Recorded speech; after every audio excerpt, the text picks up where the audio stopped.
Drills या drill bits वो cutting tools होते हैं जिनका इस्तेमाल होल्स बनाने के लिए किया जाता है। इन्हें मिलिंग मशीन्स, लेड्स और स्पेशलाइज्ड ड्रिलिंग मशीन्स में यूज़ किया जा सकता है। यहाँ आप एक स्पेशलाइज्ड मैनुअल ड्रिलिंग मशीन देख सकते हैं। मैनुअल ड्रिलिंग मशीन में ड्रिल या ड्रिल बिट को स्पिंडल में फिक्स किया जा सकता है और स्पिंडल को ऑन करने के बाद हैंडल से ड्रिल को नीचे लाया जाता है ताकि वर्कपीस में होल बनाया जा सके। 90% से ज़्यादा drills HSS, high speed steel या सीमेंटेड कार्बाइड से बनी होती हैं। आमतौर पर HSS ड्रिल्स को मैनुअल ड्रिल्स या मशीन्स में यूज़ किया जाता है, जबकि कार्बाइड ड्रिल्स को CNC मशीन्स में इस्तेमाल किया जाता है। कार्बाइड ड्रिल्स से हायर RPM और फीड अचीव किया जा सकता है, लेकिन ये रनआउट और वाइब्रेशंस के प्रति सेंसिटिव होते हैं, जिससे ये टूट सकते हैं। इसलिए कार्बाइड ड्रिल्स को खासतौर पर तब यूज़ किया जाता है जब CNC मशीन्स में ड्रिल और वर्कपीस अच्छी तरह से फिक्स होते हैं।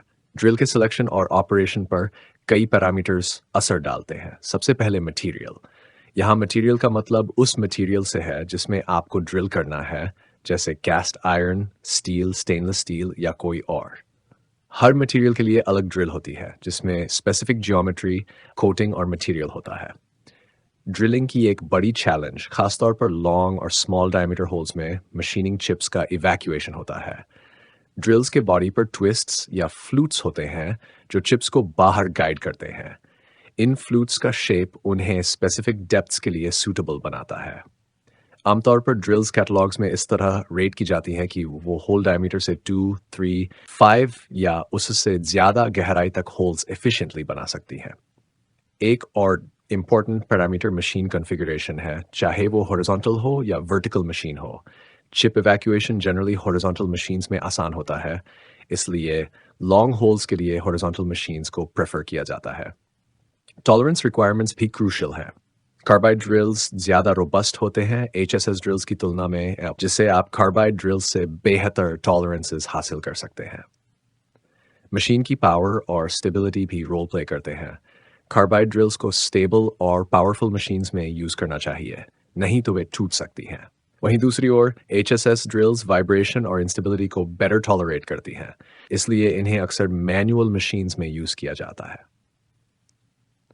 कार्बाइड ड्रिल्स को आमतौर पर प्री एग्जिस्टिंग होल्स के लिए रेकमेंड नहीं किया जाता। इसका मतलब है कि अगर आपके पास पहले से छोटा डायमीटर होल है और आप उसे बड़ा करना चाहते हैं, तो कार्बाइड ड्रिल्स इसके लिए सूटेबल नहीं होती।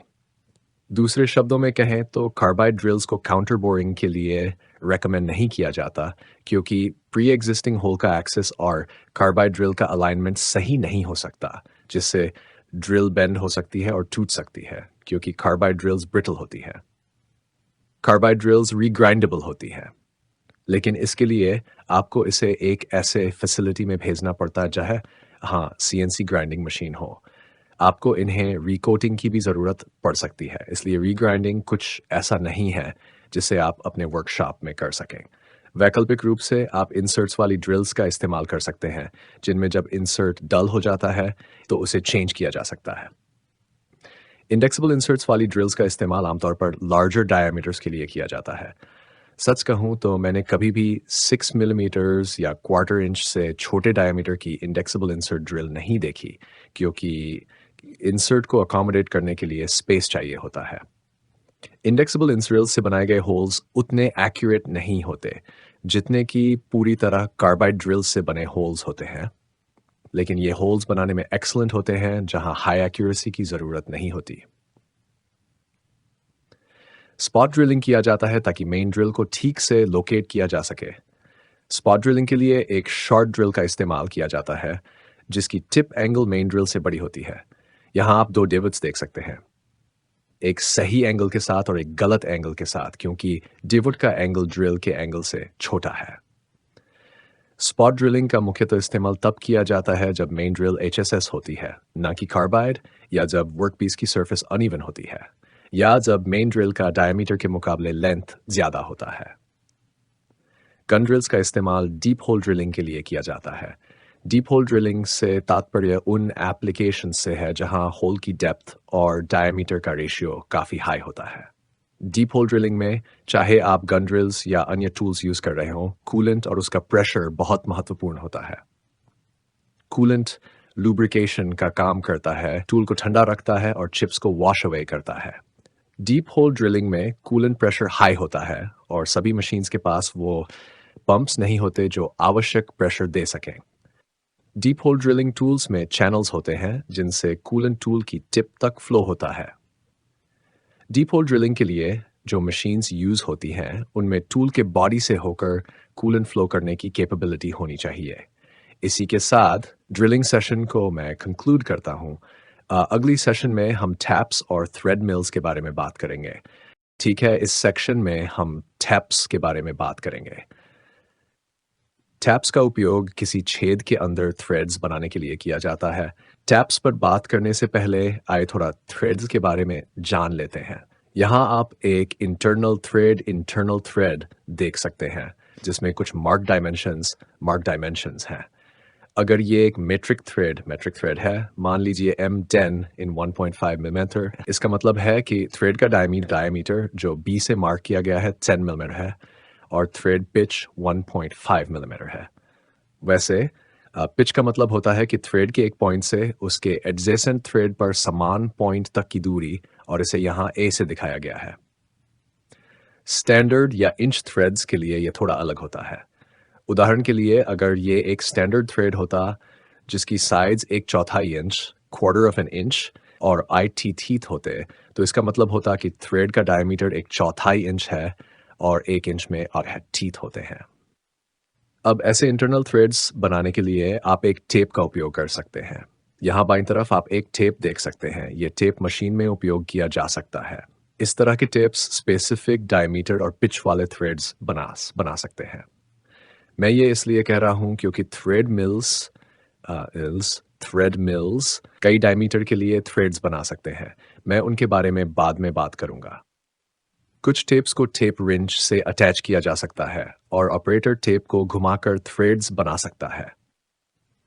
इस प्रकार के टेप को मैनुअल टेप टैप कहा जाता है। जब टेप्स का उपयोग मशीन में किया जाता है तो उन्हें टेप निर्माता के अनुशंसित RPM पर घुमाया जाता है और उसका फीड RPM को टेप या थ्रेड पिच से गुना करके निकाला जाना चाहिए। यह तब होता है जब थ्रेड्स और फीड यूनिट्स mm में होते हैं। स्टैंडर्ड थ्रेड्स के लिए आपको RPM को थ्रेड्स प्रति इंच की संख्या से विभाजित करना चाहिए। मशीनों में टेप्स का उपयोग करते समय फीड और RPM के बारे में एक कैवियट होता है। आप अनुशंसित RPM का उपयोग कर सकते हैं और सही तरीके से फीड की गणना कर सकते हैं। फिर RPM और फीड को उसी अनुसार सेट कर सकते हैं। हालांकि आपको ये ध्यान रखना चाहिए कि CNC या मैनुअल मशीनें हमेशा उसी प्रकार नहीं घूमती जैसे आपने उन्हें सेट या प्रोग्राम किया हो, और हमेशा कुछ न कुछ त्रुटि एरर होती है। ये त्रुटि और मिसमैच टेप के टूटने का कारण बन सकता है। उदाहरण के लिए अगर आप टेप को एक खोलेट से पकड़ते हैं तो टेप्स को एक मैकेनिज्म में रखा जाता है जिसे टेप क्लच कहते हैं, और ये लंबाई में एडजस्टेबिलिटी और फ्लेक्सिबिलिटी प्रदान करता है जिससे आपके टेप को टूटने से बचाया जा सकता है। टेपिंग से पहले आपको एक छेद बनाना होता है जिसे मैं थ्रेड होल कहता हूँ, और कुछ चार्ट्स होते हैं जिनका उपयोग आप किसी विशेष थ्रेड साइज के लिए सही थ्रेड होल डायमीटर खोजने के लिए कर सकते हैं। यहाँ आप एक सैंपल चार्ट देख सकते हैं जिसमें कुछ उदाहरण दिए गए हैं। ध्यान दें कि थ्रेड होल थ्रेड साइज से छोटा होता है। उदाहरण के लिए एक M9 थ्रेड के लिए जिसकी पिच 1 मिलीमीटर है, आपको 8.1 मिलीमीटर साइज के ड्रिल का उपयोग करना चाहिए। जिस प्रकार के टेप का आप चयन करने जा रहे हैं वह वर्कपीस के मटेरियल और थ्रेड होल ब्लाइंड या थ्रू होने पर निर्भर करता है। ब्लाइंड से मेरा मतलब है कि थ्रेड होल का अंत बंद है। कुछ टेप्स थ्रेड्स को फॉर्म करके बनाते हैं, यानी कि थ्रेड्स कटिंग एक्शन से नहीं बनाए जाते बल्कि उन्हें प्रेसिंग द्वारा फॉर्म किया जाता है। इन प्रकार के टेप्स को फ्लूटलेस या फॉर्म टैप्स कहा जाता है। हालांकि अधिकांश टेप्स थ्रेड्स को काट कर बनाते हैं, इसलिए वे चिप्स बनाते हैं, और चिप्स का निकास ब्लाइंड या थ्रू थ्रेड होल में अंतर पैदा करता है। फ्लूटलेस टिप्स बेहतर थ्रेड्स बनाते हैं और तेज होते हैं, लेकिन आप उनका उपयोग सभी प्रकार की सामग्री के लिए नहीं कर सकते। उदाहरण के लिए आप फ्लूटलेस टिप्स का उपयोग कास्ट आयरन के लिए नहीं कर सकते। इसके लिए आपको सामग्री में कुछ न कुछ डक्टिलिटी चाहिए। एक और प्रकार का टूल है जिसे आप एक्सटर्नल और इंटरनल थ्रेड्स दोनों बनाने के लिए उपयोग कर सकते हैं। इन्हें थ्रेड मिल्स कहा जाता है। ये सिंगल या मल्टी टूथ कटर्स हो सकते हैं। किसी भी तरह वे अपने रोटेशन और हेलिकल फीड मूवमेंट से थ्रेड्स बनाते हैं। चूंकि वे हेलिकल मूवमेंट से थ्रेड्स बनाते हैं, उनका उपयोग केवल सीएनसी मशीनों में ही किया जा सकता है। प्लस पॉइंट यह है कि आप थ्रेड मिल का उपयोग विभिन्न थ्रेड डायमीटर के लिए कर सकते हैं, बशर्ते कि उनके थ्रेड पिच थ्रेड मिल की नॉमिनल पिच से मेल खाते हों। थ्रेड मिल्स का उपयोग एक्सटर्नल या इंटरनल थ्रेड्स के लिए किया जा सकता है। उनका एक और अच्छा पॉइंट यह है कि जब वे टूटते हैं तो वे वर्कपीस में फंसते नहीं हैं, जबकि टेप्स के मामले में मानी वे वर्कपीस में फंस जाते हैं और उन्हें निकालना बहुत मुश्किल होता है। अंत में मुझे ये बताना चाहिए कि थ्रेड मिल की हेलिक्स मूवमेंट की पिच थ्रेड की पिच के बराबर होती है। एक और टूल होता है जिसे डाई कहते हैं, जो टेप्स की तरह थ्रेड्स बनाने के लिए उपयोग किया जाता है। जबकि टेप्स इंटरनल थ्रेड्स बनाते हैं, डाई का एक्सटर्नल थ्रेड्स बनाने के लिए किया जाता है। डाई को उसके हैंडल में असेंबल किया जाता है, जैसे मैनुअल टेप्स के मामले में होता है, और ऑपरेटर इसे घुमाकर एक्सटर्नल थ्रेड्स बनाता है। ठीक है, इसी के साथ मैं इस सेशन को समाप्त करता हूं जो टेप्स और थ्रेड्स के बारे में था। अगले सेशन में हम मिलिंग मशीनों के लिए टूल होल्डिंग सिस्टम्स पर चर्चा करेंगे।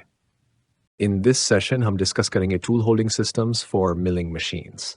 आप देख सकते हैं एक स्पिंडल बिना होल्डर के और एक होल्डर अंदर स्पिंडल के। जनरली एक स्पिंडल में एक कैविटी होती है जहां होल्डर का मैचिंग पोर्शन फिक्स होता है, इसलिए स्पिंडल और होल्डर को एक दूसरे से मैच करना ज़रूरी होता है। इसका मतलब है कि किसी स्पेसिफिक मशीन के लिए आप कोई भी होल्डर यूज़ नहीं कर सकते। स्पिंडल कैविटीज और होल्डर्स का साइज और शेप स्टैंडर्डाइज्ड होता है, जो डिफरेंट स्टैंडर्ड्स और साइजेस द्वारा रिप्रेजेंट किया जाता है। होल्डर का टेपर पोर्शन स्पिंडल के टेपर पोर्शन में जाता है और उनका साइज और शेप आपस में मैच करता है। राइट साइड में आप सकते हैं एक BT40 होल्डर। BT या एमएस BT होल्डर डिजाइन को रिप्रेजेंट करता है और नंबर 40 होल्डर के डायमेंशंस को शो करता है। CNC मिल्स के लिए दो मेन स्पिंडल होल्डर टाइप्स होते हैं।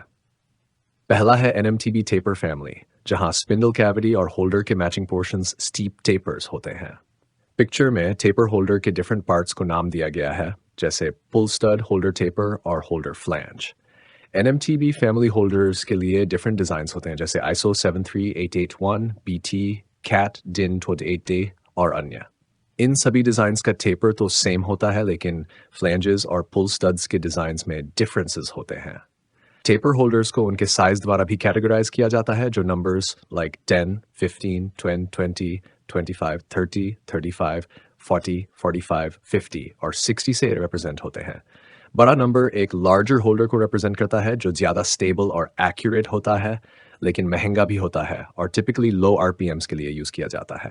दूसरा कॉमन स्पिंडल होल्डर टाइप है HSK। होल्डर इंटरफेस एक कैविटी से मैच करता है मशीन साइड पर। टेपर होल्डर्स की तरह HSK होल्डर्स के भी वेरियस डिज़ाइंस होते हैं, जिन्हें लेटर्स A से F और T द्वारा रिप्रेजेंट किया जाता है, और उनके साइजेस नंबर्स लाइक 25, 30, 40, 50, 63, 80, SAR और 125 से रिप्रेजेंट होते हैं।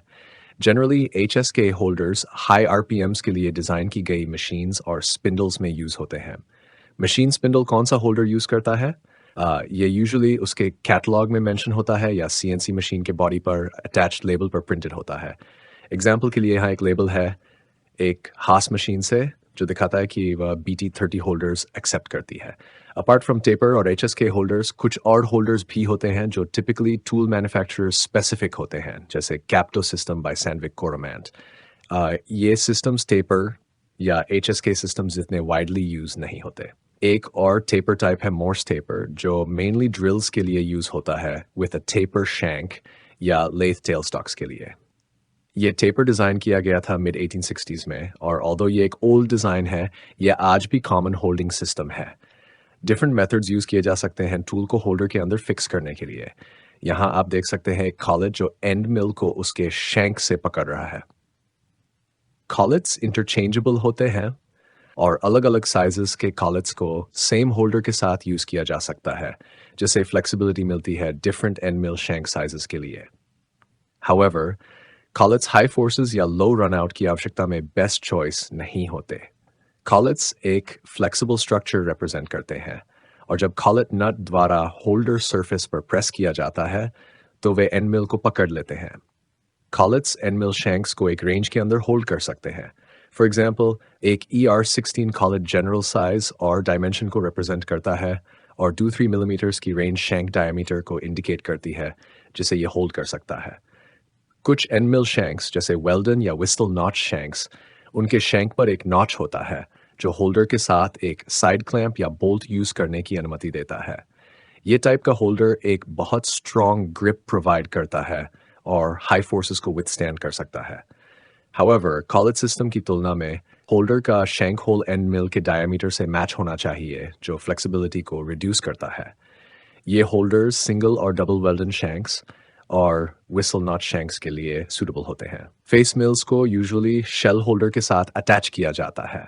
शेल होल्डर्स में पिन्स और कीज होते हैं जो फेस मिल होल और ग्रूव्स के साइज से मैच करते हैं। फेस मिल और होल्डर को एक नट द्वारा फिक्स किया जाता है। Another technology for holding tools है पावर ग्रिप सिस्टम। एक प्रेस का यूज किया जाता है कॉलेट को होल्डर में इंसर्ट और रिमूव करने के लिए। यह सिस्टम एक्सीलेंट रन आउट और ईज ऑफ यूज प्रोवाइड करता है। रिगोफिक्स इन होल्डर्स को सेल करता है। एक और सिमिलर टेक्नोलॉजी है श्रिंक फिट, जहां होल्डर को हीट किया जाता है टूल को इंसर्ट करने के लिए और फिर से हीट किया जाता है उसे रिमूव करने के लिए।